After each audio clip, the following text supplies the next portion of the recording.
Welcome back. We're talking with our first guest, Carrie Fivecoat, and she has written a book called Living Large in Our Little House. And I thought it was like a child's book or something like that, or maybe a Western novel or something.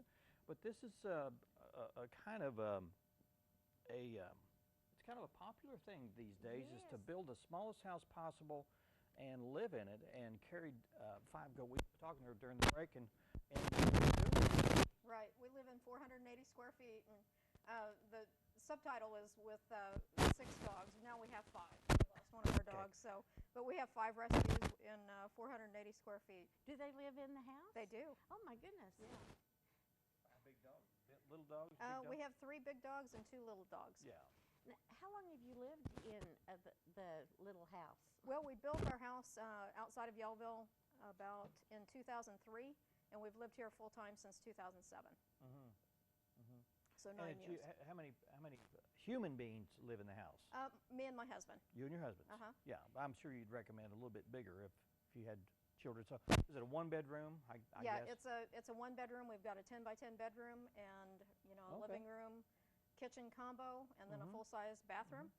And we do have a couple of storage buildings because we have boats. We like to be outside, and Yeah. so we spend most of our time outside. We have a deck that's half the size of our house. So. Yeah, so you spend time outside on the deck, which a lot of people are doing these days. And you don't seem to, do you feel claustrophobic at times, like during the winter, or? Sometimes in the wintertime, you know, we've had a couple of bad winters down here. The ice storm wasn't a whole lot of fun, Yeah. and when it snows a lot, because we are out, like I said, outside of Yellville, in the wilderness. So it does get a little bit claustrophobic in the wintertime, but there's still things you can do around here in the winter. Now, what was the purpose of the book? I mean, you're living in a house. Are you just talking about your experiences, or is the book examples of different homes, or both? Yeah, it's both. If people like the tiny house shows, they're going to love my book. It's part memoir, so it's talking about our experience and how we ended up in a tiny house, which was kind of accidental. And it also talks about our struggle with the American dream, the bigger is better theory, and our journey with getting rid of our clutter and our stuff. And it also profiles about a dozen other people that live in tiny houses, so there's lots of photographs in there and their stories as well. Yeah, I did look through here, and it's a hardbound book, and it's full of a lot of pictures, including, I saw a picture of a cat there. Yes. Is that one of your That pets? that was one of our cats when we moved down here. I noticed here you've got some decor in the home. How hard is that to keep current? Do you have the same decor? Do you trade things out, or do you have things in storage you bring out every now? How's all that work? Well, I have a bear theme, because we're out in the woods, so I have a bear theme running throughout the house, so that runs throughout the whole time. But I do switch out the bedspreads and, you know, the shower curtain for spring and winter. And I see a picture of a washer dryer there. So you actually have washer dryer, and is your kitchen a full-size Yeah. kitchen? The kitchen is a full-size kitchen with full-size appliances, and our bathroom is a full-size bathroom with a bathroom or a bathtub and a shower combo. And we do have a full-size washer and dryer and a large pantry. Now, do you have it upstairs? No, it's You do not have it upstairs? no, it's all one You know, level. we talked before the break about how people live. You know, they build a house dependent on the stuff they have. So you've elected to build storage buildings for your Right. valuable things. You have a shop and that kind of thing, so you Right. can. It's not so much living in one little house; it's living in different things. Yeah, Right. kind of. Yeah. I do have a writing office on the property. We have 10 acres, and so I have an office, a little studio, and then we have 2 garages. And like I said, we have to have our boats Yeah. and, you know, wood splitters because we heat our house with a wood-burning stove. Right. And so, yeah. What can you give us some tips on maybe cost? How you figure cost per square foot, or are you are you somebody that just buys whatever you need, or are you an improviser or guerrilla style builder, or explain a little bit about that? Well, it just really depends. We built this as a lake house.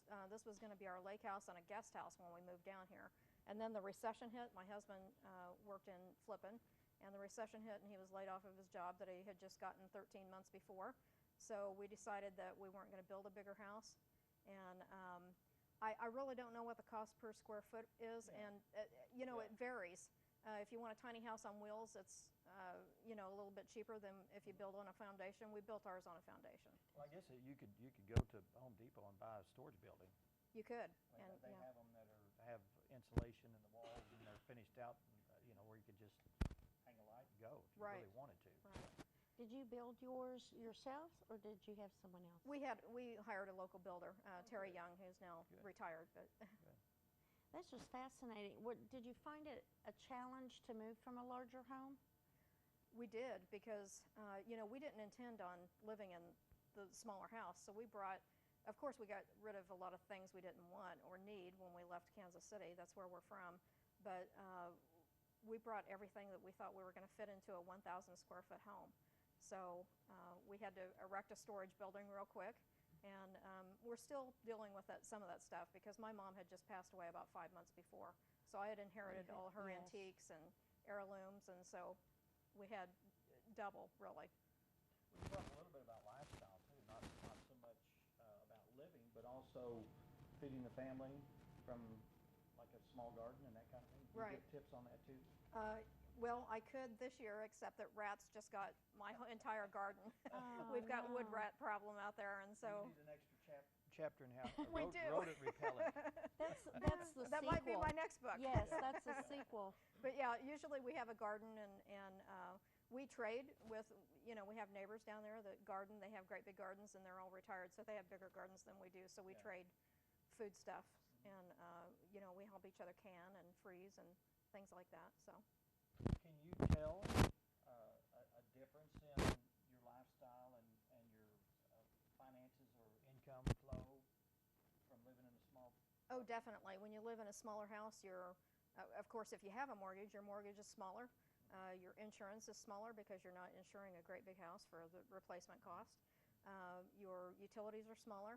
Again, we heat in the wintertime with a wood stove, so we don't have, and everything's electricity in our house, so we don't have that cost. And it's easier to maintain. That's my biggest thing, is that I don't have to spend a Yes. whole weekend trying to clean it and everything. You can sweep in 5 minutes rather, Exactly. 2 or 3 hours. Yeah, my husband and I get together, on the weekends, and we can clean it top to bottom in about an hour, and we're ready for Get guests. Nice. lazy when you open 2 doors and go, Exactly. Yes, really. What about when people come to see you? I mean, can they stay all night? Yeah, How's that work? I do have a studio office, and we have a futon that folds into a full-size bed in there.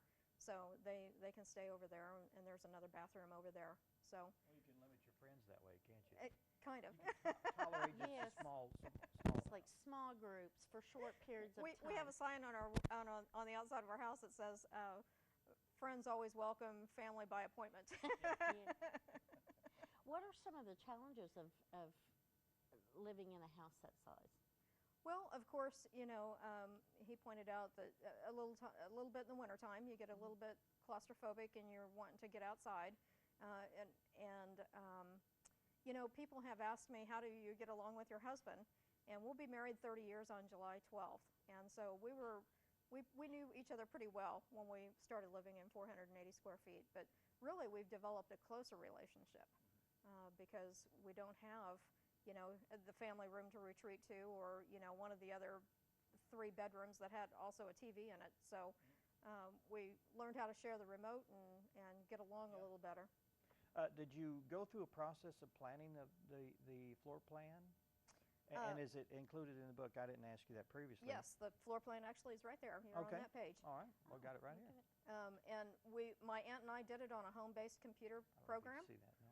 And again, if I knew that was going to be our house that we were going to live in the rest of our lives, I would have did some things different. I would have Yeah. raised the roof, because that gigives you a little bit more sense of space. And then probably would have So made is it. it a flat ceiling or is it lofted? No, it's a flat ceiling It's flat. in the house. I did loft the ceiling in the office.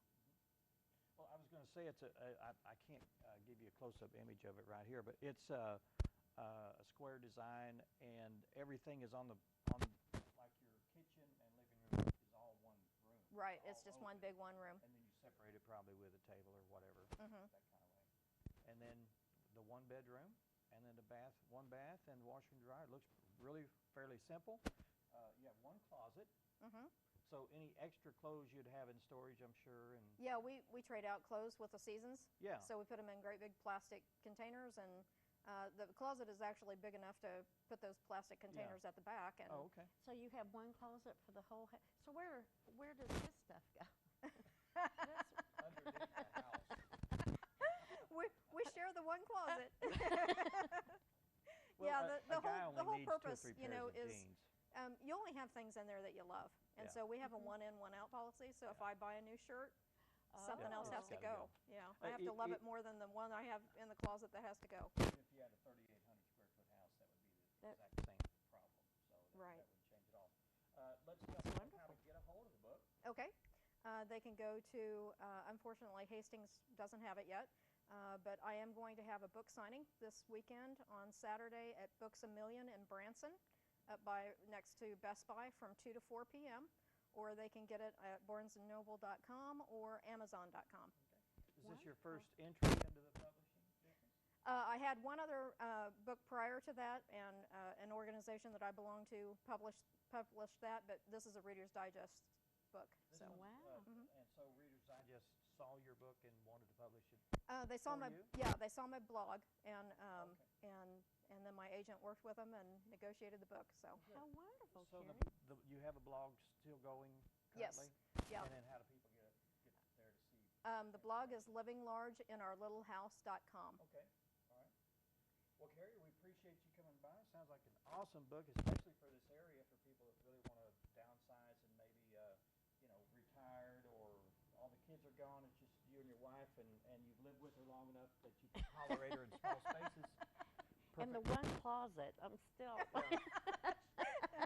You'll have to add another 2 feet, and then Yes. have more closet space if you want to be able to. Well, when I did have a book signing at Hastings, and when I was there, it was a lot of retired people coming by. They Yeah. said their kids were interested in the tiny house movement, and so they were buying the book for their kids. So this would be a great present for. Great. It's all the rage now. It is. Well, Carrie, thanks so much. Good luck to you, and let us know how this goes. And Okay. if you have another edition, let us know. We'll be glad to have you back on the show again. I sure will. Thank you Thank so you. much. Thank Good you. meeting you. Okay, let's take a break, and we're going to be talking about some things that are going on at the library, right? Yes, And we'll do that just right after this. Stay but with the us. rage. All right. Okay. Thank you Thank so you. much.